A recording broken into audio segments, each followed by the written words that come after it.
दोस्तों अस्सलाम वालेकुम। मुझे तो ठीक हूंदो जॾहिं बि ईंदा लाइव काई ख़बर खणी काई शेयर खणी तव्हांजे साम्हूं ईंदो। अॼु आहे नए इशू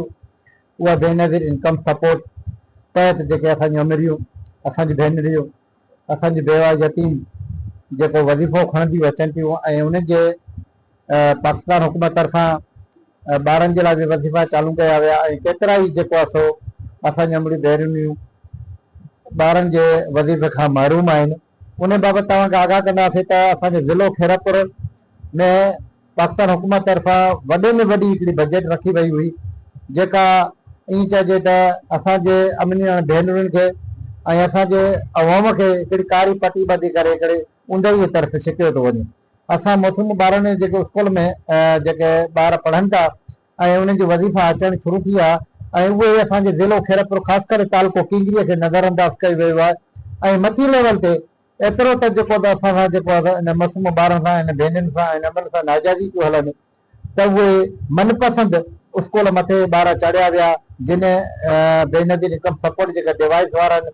जिन ॿार जेके मसूम ॿारनि जा जेका चिल्ड्रन ॿारनि खे मथे चाढ़नि था ऐं उन बेनज़ीर अमन भेनरुनि जा जेके मसूम ॿारनि जा जेके वज़ीफ़ा अचनि था उहे वज़ीफ़ा ईअं गुम था कया वञनि ऐं ईअं कटौती हली थी वञे ॼणो असांखे अखियुनि खे पटी ॿधी करे असांखे करे ऊंदहि तरफ़ उछलियो थो वञे। अॼु असांखे इन ज़रिए तां मालूम थियो आहे त एतिरे क़दुरु त असांजे ज़िले खैरपुर में ख़ासि करे मदर मॉडल स्कूलनि जा ॿार वज़ीफ़ो खणनि था ऐं उहे एतिरे क़दुरु ते ॿारनि 1200 ॿार अञा वधी थी सघे थो उहे ॿार त वज़ीफ़ो खणनि था। अहिड़े तरीक़े पाक तुर्की स्कूल जेको खैरपुर जो आहे उहो असांजे जेके प्राइमरी सरकारी स्कूलनि जा पैसा तक़रीबन उहे था खणनि। उन सां गॾोगॾु मुस्तफ़ा गुलाम मुस्तफ़ा ग्रामर स्कूल आहे असांजे वॾनि माशियुनि मां, उहा बि दरिन वटां मालूम थियो आहे त उहे बि जेको आहे सो बेनज़ीर इनकम सब्सिडीज़ जा जेके मसूम ॿारनि जा जेके वज़ीफ़ा था अचनि उहे बि खणनि था। असांजो चवणु इहो आहे त उन अमरीन उन भेनरुनि सां जेके यतीमनि जेके बेवान जे ॿार जेको स्कूलनि में पढ़नि था उन्हनि स्कूलनि खे नज़रअंदाज़ छो कयो वियो आहे। दरिन वटां इहो बि मालूम थी वियो आहे त उहे डिवाइस वारा जेके बेनज़ीर इनकम सपोर्ट ॿार मथे चाढ़नि था चिल्ड्रन जा, उन्हनि खे घुरी रिश्वत ॾिनी वई। उहे मसूम ॿार जा पैसा जेको असां अचणु शुरू थिया आहिनि, जिन रिश्वत न ॾिनी, जिन उन अमड़ी भेनरुनि खे का ख़बर न हुई, उहे हुते जा ब्लॉक लॻा पिया 8-10 महीननि खां वठी ऐं जिन खे पंहिंजे ॿारनि जा जेको आहे ॿार स्कूल में न बि था पढ़नि पर उन्हनि खे बि ॿारनि खे जेको आहे पैसा मिलणु शुरू थी विया आहिनि सिर्फ़ु इन जे करे त उहे रिश्वत जे बाज़ार गरम लॻी पिया। DC साहब, SC साहब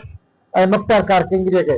रिक्वेस्ट था कयूं त असांजे हिन आवाज़ खे, असांजे हिनखे सुवालनि खे केतिरा सुवाल उथनि था त उहे प्राइवेट स्कूलनि में जेके हज़ारनि में ॿार आहिनि उहे वज़ीफ़ा खणनि था ऐं सरकारी स्कूलनि में जेके ॿार पढ़ंदड़ आहिनि उहे वज़ीफ़ा खां महरूम छो आहिनि। आख़िरकार ज़िला खैरपुर तालुका किंगरीअ जे सरकारी स्कूल में ॿार पढ़ंदा आहिनि, कहिड़ो ॾोह कयो ऐं आख़िरकार उनखे सज़ा कहिड़ी थी ॾिनी वञे, उन अमड़ियुनि खे उन भेनरुनि खे आख़िरकार इहा सज़ा कहिड़ी थी ॾिनी वञे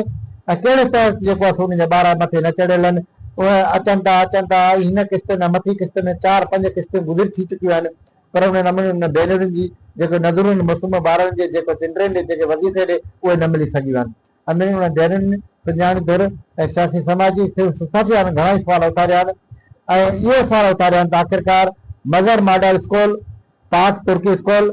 गुलाम मुस्तफ़ा ग्रामर स्कूल ऐं केतिरा ॿिया प्राइवेट स्कूल आहिनि जेके उहे स्कूल वज़ीफ़ा आहिनि खणनि था ऐं सरकारी स्कूल रुकिजी चुका आहिनि ऐं सरकारी में जेके पढ़ंदड़ ॿार आहिनि उनखे वज़ीफ़ा नथा मिलनि। Voice of trial YouTube channel खे सब्सक्राइब कंदा, लाइक कंदा, शेयर कंदा। अस्सलाम वालेकुम।